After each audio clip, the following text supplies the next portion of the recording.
Enfin, l'article 4 de la proposition de loi suggère d'encadrer les délais dans lesquels les MDPH traitent les demandes d'aide aux enfants en situation de handicap, afin qu'ils se voient proposer une solution dès le premier jour de leur scolarisation.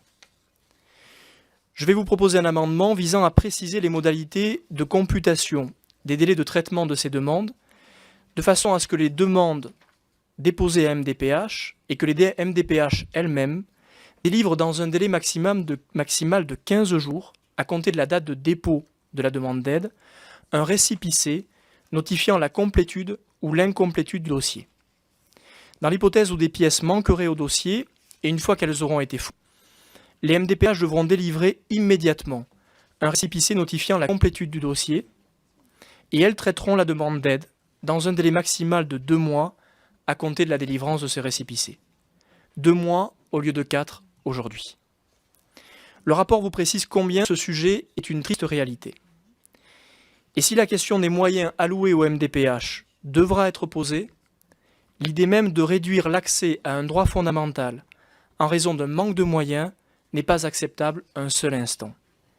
Il n'existe pas de contingence dès lors qu'il s'agit d'un droit fondamental.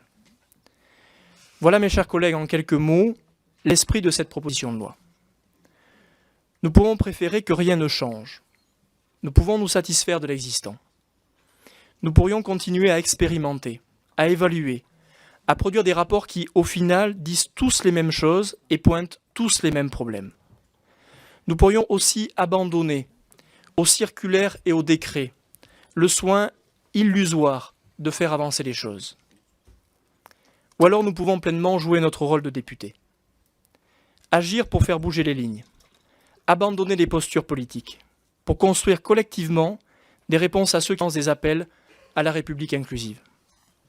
Nous pouvons voir la réalité en face, assurer un véritable statut aux accompagnants, une inclusion décloisonnée aux enfants et adolescents qui, demain, doivent pouvoir devenir de véritables citoyens. C'est au fond la question qui nous est posée.